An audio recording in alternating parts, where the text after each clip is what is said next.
Good morning students. Class 10th में हमारा जो टॉपिक चल रहा है वो है मुद्रा और वित्तीय संस्थाएं। इसके बारे में अपन पढ़ रहे थे, उसी में आज हमारा जो टॉपिक है वो है कक्षा 10 में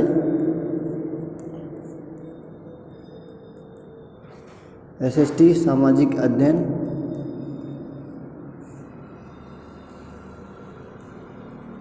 इसमें जो हमारा टॉपिक चल रहा है उस टॉपिक का नाम क्या है? मुद्रा और वित्तीय संस्थाएं। और उसमें आज हमारा जो टॉपिक है वो है बचत और साख। बचत और साख। तो आज हम बात करेंगे बचत क्या होती है, साख क्या होती है। तो बचत और साख से संबंधित अपन क्लास 10th में अपने अर्थशास्त्र की जो पार्ट है उस अर्थशास्त्र के पार्ट का ही कुछ हिस्सा है जिसमें बचत और साख। तो इस नाम से अपने को पता चलता है कि बचत तो अपन किसको बोलते हैं? तो बचत का सीधा सा अर्थ होता है कि जो अपनी इनकम होती है, आय होती है, उसमें उपभोग करने के बाद शेष बचा हुआ जो हिस्सा होता है उसको अपन क्या बोलते हैं? बचत बोलते हैं। तो बचत से हमारा अभिप्राय होता है पैसे जो हमारे पास अपने आवश्यकताओं को पूरा करने के बाद शेष बचा हुआ जो अमाउंट, जो पैसा होता है उसको अपन बचत के रूप में देख कर चलते हैं। साख शब्द है, साख से हमारा अभिप्राय होता है ऋण। जिसकी साख अच्छी होती है उसी को बैंक क्या करता है? ऋण देता है। साख का अर्थ होता है ऋण उपलब्ध करवाना, या ऋण प्राप्त करने के लिए जो योग्य व्यक्ति होता है तो उसकी साख अच्छी होती है तो उसको आसानी से बैंक क्या कर देता है? ऋण दे देता है। तो आज हम इसी के ऊपर बात करते हैं। सबसे पहले इसको समझने के लिए पहले तो अपन बात करें बचत की परिभाषा क्या होगी। तो बचत अपनी आमदनी का वह हिस्सा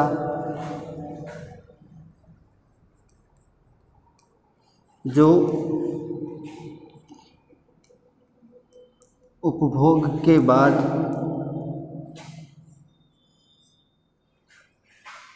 शेष रह जाता है बचत कहलाता है। ये तो अपनी बचत की परिभाषा हो गई। अब हम बात करें साख, क्योंकि दोनों शब्दों को समझना हमारे लिए पहले आवश्यक है। उसके बाद में बचत और साख को एग्जाम्पल के माध्यम से हम समझेंगे। साख यानी साख से हमारा अभिप्राय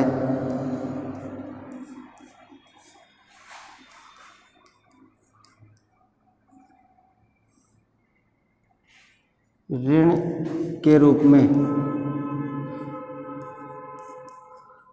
वित्त की उपलब्धता, वित्तीय उपलब्धता।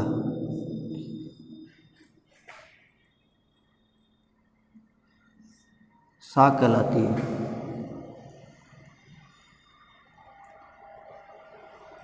ये अपने बचत और साख की अपन बात कर रहे थे, तो इसी को अपन कुछ एग्जाम्पल के माध्यम से समझने का प्रयास करते हैं कि एग्जाम्पल के माध्यम से हम इसमें 3 परिस्थितियों के बारे में बात करेंगे। तो 3 परिस्थितियों से इसको, उस बचत और साख को समझने का प्रयास करेंगे कि बचत क्या होती है और साख क्या होती है। तो हम स्थिति 1,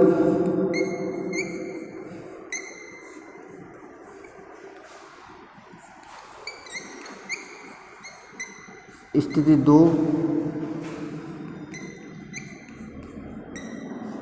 ये 3 परिस्थितियों से हम इसको समझने का प्रयास करते हैं। 3 परिस्थितियों में क्या है, जैसे अपन बात करें किसी भी व्यक्ति के बारे में बात करें कि इस परिवार में, जैसे कोई भी नाम ले लेते हैं कि जयपुर,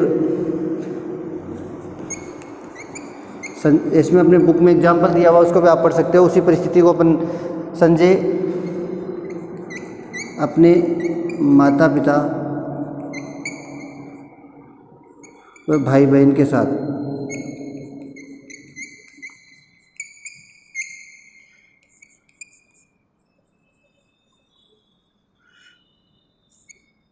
अपन बात करते हैं। जैसे कोई भी लिख लो, जयपुर के राजपुरा में रहता है। ये एग्जाम्पल है। एग्जाम्पल के तौर पर अपन जयपुर का एक राजपुरा गांव है, उस गांव में रहता है। एक तो परिस्थिति है। अब इसके लिए क्या कि संजय जो है शिक्षित है, उसने व्यावसायिक शिक्षा प्राप्त कर रखी है। व्यावसायिक शिक्षा प्राप्त कर रखी है। उसे बाज़ार की अच्छी जानकारी है, इसको अपन बोलते हैं मार्केटिंग, यानी मार्केटिंग के फील्ड में भी वो अच्छा जानकार है। तो इन चीज़ों के बारे में उसके बाद उसने व्यावसायिक शिक्षा भी प्राप्त कर रखी है। एक शिक्षित नौजवान है जो अपना खुद का स्वयं का व्यवसाय स्थापित करना चाहता है। जो क्या करना चाहता है? जो स्वयं का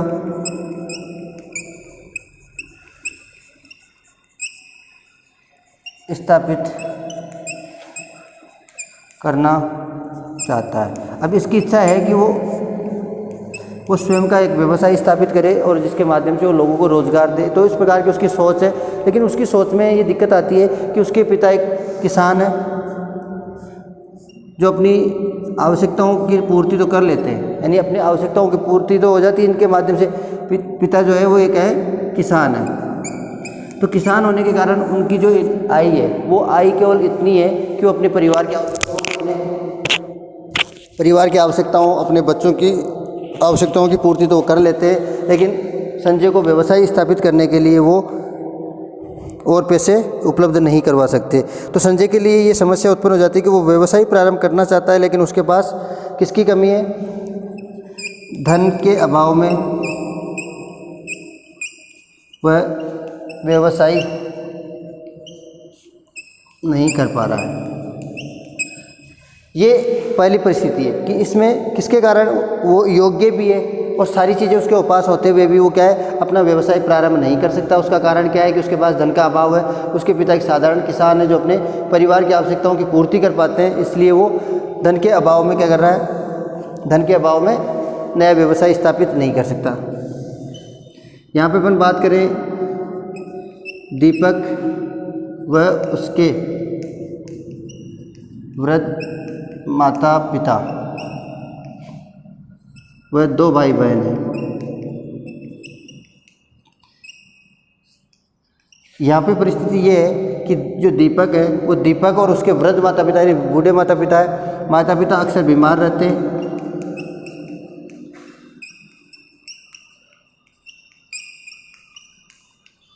माता पिता जो है बीमार रहते हैं। तो परिवार में 3 भाई बहनों में वो एकमात्र कमाने वाला है और उसके पास जो भूमि है उससे जो इनकम होती है वो माता पिता की दवाइयों पर खर्च हो जाती है और अपने परिवार की आवश्यकताओं की पूर्ति यानी कृषि से प्राप्त आय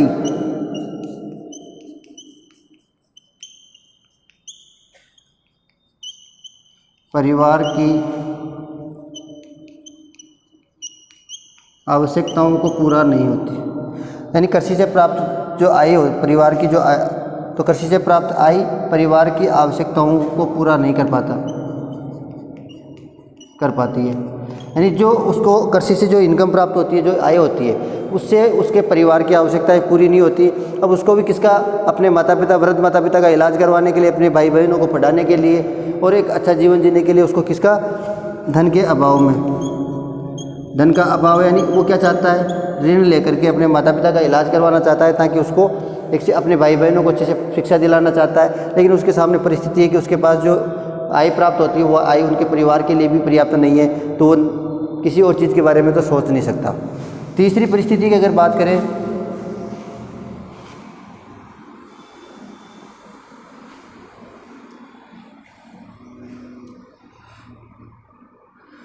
जैसे अपन कोई भी एक परिस्थिति ले लेते हैं। तीसरी परिस्थिति में अपन देखते हैं कि 2 पति पत्नी, या अपन बात करें पति और पत्नी दोनों जयपुर में रहते हैं। ये पति बैंक कर्मचारी है, बैंक कर्मी है और पत्नी सरकारी सेवा में है। ये एक परिवार है। ये भी 3 परिवारों के बारे में अपन बात कर रहे हैं। तो पति बैंक कर्मी है, बैंक कर्मचारी है और उसकी पत्नी जो है सरकारी सेवा में। दूसरी चीज़ अपन बात करें कि ये मितव्ययी है। दोनों पति पत्नी मितव्यय, यानी कम खर्च में अपनी आवश्यकताओं को पूरा कर लेते हैं, मितव्ययी है। दूसरा इसके पास एक क्या है, दोनों को परिवार से अच्छी आर्थिक संपदा भी प्राप्त हुई है, यानी इनके जो पूर्वज थे या इनके माता पिता है, उस माता पिता से भी इनको एक अच्छे आर्थिक धन के रूप में एक अच्छा खासा परिवार था जिसके पास धन के रूप में उसको संपदा प्राप्त हुई है। दोनों पति पत्नी अच्छे खासे गवर्नमेंट सर्वेंट की तरह, दोनों एक गवर्नमेंट सर्वेंट एक बैंक कर्मचारी है, तो दोनों की इनकम है। अब इनके साथ इनके पास जैसे अपन बात करें सिंपली कि 50,000 रुपये तो बैंक कर्मचारी को और 50,000 रुपये उसकी पत्नी को 1,00,000 रुपये मंथली उनकी इनकम है, मंथली इनकम है। और उसके अलावा उनकी आर्थिक संपदा जो प्राप्त हुई है उसके माता पिता से, जैसे अपन बात करें जो उनके पूर्वज जो थे उनकी आर्थिक, यानी अपन जिसको बोलते हैं ना उनके पूर्वजों से, अब जैसे अपन बात करें कि अपने माता पिता अपने को जो देकर जाते हैं, तो इनके माता पिता ने इनको आर्थिक रूप से काफ़ी संपदा देकर गए हैं। तो ये 3 ऐसी परिस्थितियाँ हैं जिसमें अपन बचत और साख की बात करते हैं कि इन बचत और साख की, अब इन तीनों में 2 यहाँ पे अभाव है, इनको किसकी आवश्यकता है? अब ये क्या है, मितव्ययी है, कम खर्च में अपनी आवश्यकताएं पूरी कर लेते हैं, कम खर्च में अपनी आवश्यकताएं पूरी कर लेते हैं और एक आय का एक बड़ा हिस्सा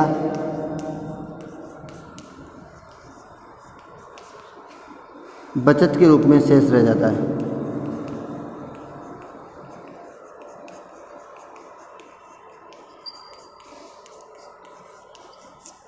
ये 3 ऐसी परिस्थितियां हैं जिनके ऊपर अपन बचत और साख से कि पहली परिस्थिति है जिसमें संजय अपने माता पिता जो है और अपने 2 भाई बहनों के साथ परिवार में निवास करता है। उसने अच्छी खासी व्यावसायिक शिक्षा प्राप्त कर रखी है, लेकिन उसके पास धन के अभाव में अपना व्यवसाय प्रारंभ करना नहीं कर पा रहा है। दूसरी स्थिति में दीपक और उसके वृद्ध माता पिता, तो दीपक को अपने वृद्ध माता पिता के लिए क्या चाहिए? इलाज के लिए दीपक को अपने वृद्ध माता पिता के इलाज के लिए किसकी आवश्यकता है? धन की आवश्यकता है। लेकिन धन के अभाव में क्या करता है वो, इन धन के अभाव में वो अपने माता पिता का इलाज नहीं करवा पाता। तो ये इसके साथ, अब इसको क्या है, किसकी आवश्यकता है? माता पिता के इलाज हेतु ऋण की आवश्यकता है।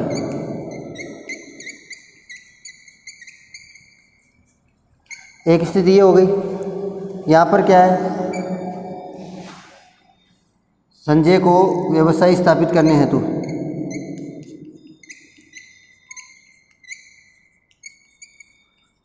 ऋण की आवश्यकता है, यानी अगर उसके पास पैसे होते तो वो अपना व्यवसाय प्रारंभ कर पाता, इसके पास पैसे होते तो अपने माता पिता का इलाज करा पाता। अब यहाँ पे समस्या ये हो जाती है कि इनके पास आय का एक बड़ा हिस्सा है, तो इनके पास जो बचत है उस बचत को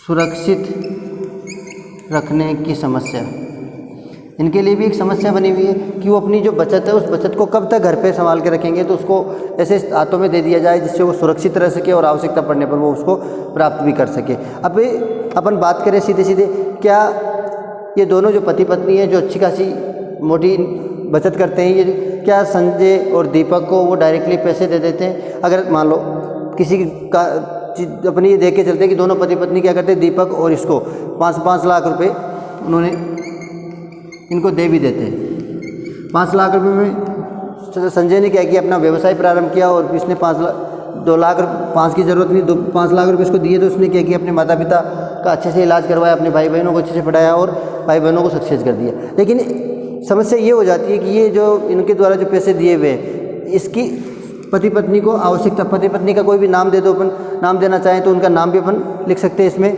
कि जैसे अपन बुक में दिया हुआ है नितेश और चांदनी, बुक में दिया हुआ है नितेश व चांदनी, तो नितेश और चांदनी इनको पैसे दे भी देते हैं। तो इनको आवश्यकता पड़ने पर नितेश और चांदनी को क्या संजय और दीपक वो पैसे मांगने पर उनको तुरंत वो पैसे मिलेंगे या नहीं मिलेंगे, ये समस्याएं बनी रहती है। तो नितेश और चांदनी को आवश्यकता पड़ने पर ज़रूरी नहीं है कि दीपक और संजय के पास वो पैसे उस समय कम समय में प्राप्त हो, और उसके पास उसने तो जो पैसे लिए वो अपने माता पिता के ऊपर खर्च कर दिए, और उसने जो पैसे लिए वो किसके अंदर खर्च कर दिए, अपने व्यवसाय प्रारंभ करने में खर्च कर दिए। तो हो सकता है उनको अच्छा खासा रिटर्न नहीं मिल रहा हो, तो वो इनको नहीं दे पाएंगे। तो इनके लिए व्यवहारिक समस्या उत्पन्न हो जाती है कि आवश्यकता पड़ने पर वो पैसे इनको नहीं मिलते। अब इनकी तीनों की समस्याएं कैसे दूर हो, तो इन समस्याओं को दूर करने से पहले अपन बात करें कि अपने सामने कुछ सवाल होते हैं। प्रश्न संख्या 1, सबसे पहला अपन जो बात करें, संजय अपना व्यवसाय कैसे प्रारंभ करें।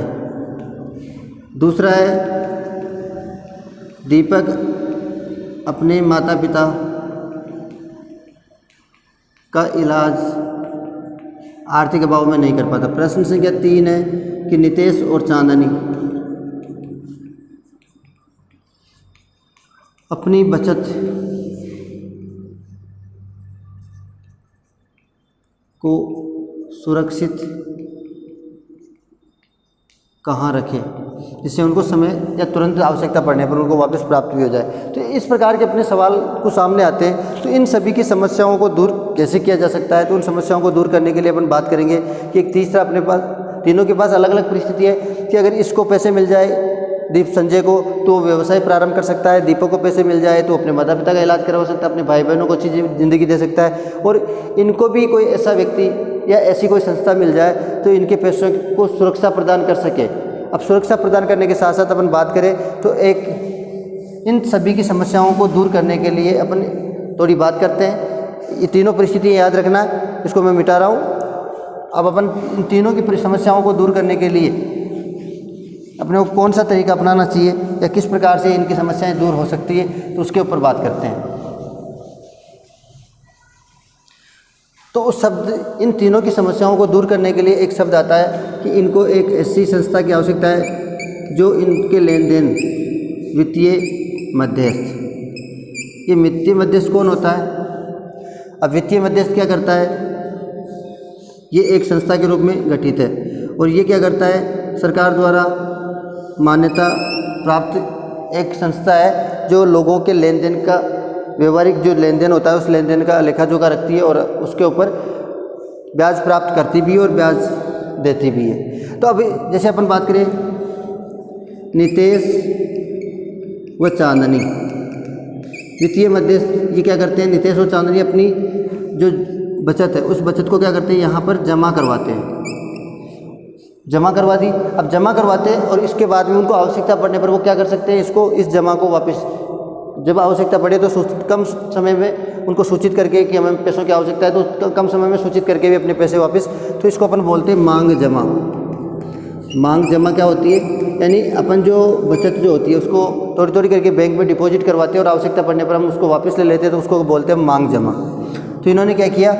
सालाना इनके पास अपन बात करें सीधे से कि लाख रुपए मंथली आते हैं, तो 12 लाख रुपए इनके पास सालाना। अब 2 साल की अगर बात करें तो इनके पास 24 लाख, 24 लाख में से इन्होंने 4 लाख रुपए अगर 2 साल में खर्च कर दिए तो इनके पास 20 लाख रुपए की सेविंग। तो इन्होंने क्या किया? 20 लाख रुपए कहाँ डिपॉजिट करा दिए? इस वित्तीय मध्यस्थ के पास। अब इसमें इनको, इनकी सुरक्षा की गारंटी, जिम्मेदारी सब कुछ किसकी होती है? इस वित्तीय मध्यस्थ की होती है। तो चांदनी क्या हो गया? निश्चिंत हो गए कि इनके 20 लाख रुपए इन्होंने, और इस 20 लाख रुपए के ऊपर इनको 4%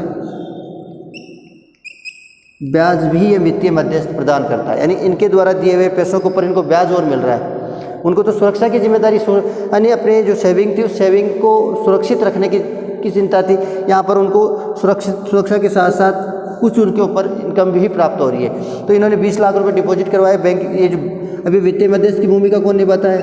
बैंक। तो वित्तीय मध्यस्थ अपन जिसको बोलते हैं वो बैंक होता है। तो इसने क्या किया? 20 लाख रुपए डिपॉजिट कर। अब अपन पहली और दूसरी परिस्थिति की बात करें तो उन्होंने क्या किया? जैसे संजय और दीपक, संजय को व्यवसाय प्रारंभ करने के लिए यहाँ से अपन बात करें कि उसको कितने 5 लाख रुपए की आवश्यकता है और दीपक को 2 लाख रुपए की आवश्यकता है। तो इन्होंने क्या किया? यहाँ से ऋण प्राप्त किया। ये भी इसने ऋण प्राप्त किया और अपना व्यवसाय प्रारंभ कर दिया। दीपक ने भी ऋण प्राप्त किया और अपने माता पिता का इलाज करवाया, अपने भाई बहनों को पढ़ाना प्रारंभ कर दिया। तो ये वित्तीय मध्यस्थ जो होता है, इस वित्तीय मध्यस्थ को क्या कहते हैं? बैंक। कि बैंक ने इनकी समस्याओं को, अब इसने क्या किया, संजय को जो ऋण दिया उस ऋण के ऊपर ये इससे 8%, 9%, 10% जो भी है वो ब्याज वसूल करता है। ये इनसे, इसको कितना दे रहा है? 4%। इनसे वसूल कितना कर रहा है? 8%। तो इसने इनके द्वारा दिए हुए जो पैसे थे उसमें से 5 और 2 7 लाख रुपए इसने ऋण के रूप में उपलब्ध करवा दिए। फिर भी 13 लाख रुपए इनके पास शेष है। 13 लाख रुपए में किसी तीसरे व्यक्ति को कोई आया होगा तो उसको दे देते। इस प्रकार से क्या करते हैं? वित्तीय मध्यस्थ के माध्यम से इन साख और बचत, तो बचत को अपन बैंक में सुरक्षित रख सकते हैं। और दूसरा शब्द है साख। ये साख, संजय और दीपक इन दोनों को साख उपलब्ध करवाए। इनके दोनों की आवश्यकताओं को ध्यान में रखते हुए इनको ऋण उपलब्ध करवाया। ऋण उपलब्ध करवाने को हम क्या बोलते हैं? साख बोलते हैं। अब इन्होंने नेक्स्ट टाइम क्या किया? अपने जो लिया हुआ ऋण है उसको इंस्टॉलमेंट या EMI के माध्यम से हर मंथ ये इसके पास, बैंक के पास डिपॉजिट करवाते रहे। और डिपॉजिट करवा के उन्होंने अपना एक अच्छी साख बना ली। एक अच्छी, बैंक की नज़र में उसके एक अच्छे व्यक्ति हो गए। इनको दोबारा अगर बैंक ज़रूरत पड़े तो कभी भी तुरंत मांगने पर इनको साख उपलब्ध करवा सकता है, ऋण उपलब्ध करवा सकता है। तो साख की स्थिति किससे उत्पन्न होती है? ऋण से। यानी ऋण को अगर आप समय पर जमा करवा रहे हो, समय पर आप लेन देन कर रहे हो तो आपकी साख अच्छी है और आपको कोई सा भी बैंक उसके लिए ऋण देने के लिए तैयार रहता है। और जमा जो होती है, इस जमा जो होती है इसको अपन बोलते हैं बचत। तो बचत और जमा दोनों को हम 3 उदाहरणों के माध्यम से समझने का प्रयास कर रहे हैं। तो ये अपनी बचत और जमा है। इस बचत और जमा के माध्यम से, या बचत और साख यानी ऋण उपलब्ध करवाने के माध्यम से हम क्या कर सकते हैं? इसको अच्छे ढंग से समझने का प्रयास बुक में दिया हुआ है, तो आप उसको आराम से समझ सकते हो। अब इसमें आप एक परिभाषा लिख सकते हो कि वित्तीय मध्यस्थ क्या होता है। वित्तीय मध्यस्थ की परिभाषा आप और इसमें नोट कर लो। तो साख और बचत अपनी समझ में आ गई। अब अपन बात करिए इसी वित्तीय मध्यस्थ।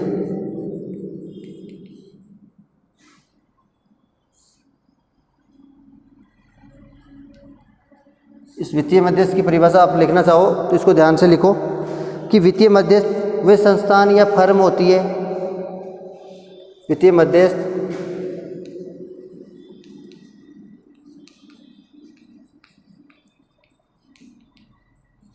वह संस्थान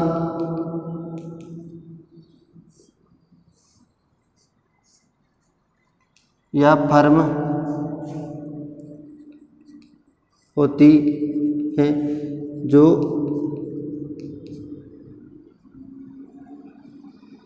लोगों से जमाएं स्वीकार करती है। और जमाएं स्वीकार करना तो इनका मुख्य काम है। और जमाएं स्वीकार करने के साथ साथ ये क्या करते हैं? और उधार देने का कार्य करती है। इसको अपन बोलते हैं वित्तीय मध्यस्थ। वित्तीय मध्यस्थ वह संस्थान या फर्म होती है जो लोगों से जमाएं स्वीकार करती है और दूसरे लोगों को उधार देने का कार्य भी करती है। यानी जो जमा करता और उधार लेने वाला, इनके मध्य क्या कर रही है? सेतु का कार्य कर रही है। ठीक है, जो सेतु का कार्य करती है वो कौन करता है? वित्तीय मध्यस्थ। जमा करता ने जमा करवाया, इसने इसको उधार दे दिया और इसी माध्यम से जमाएं और उधार और जमाएं चलती रहती है। और इसी को अब ये संस्थान जो होता है ये जमाएं किससे स्वीकार करते हैं? इसमें अपन ने बात की कि वित्तीय मध्यस्थ जमाएं स्वीकार करता है। तो जमाएं ये उन व्यक्तियों से स्वीकार करता है जो व्यक्ति की इनकम आय ज़्यादा होती है और उनके उपभोग कम होते हैं। और उपभोग के बाद शेष बचे हुए जो अमाउंट होता है बचत के रूप में, उसको ये क्या करते हैं? स्वीकार, जमाओं के रूप में स्वीकार करते हैं।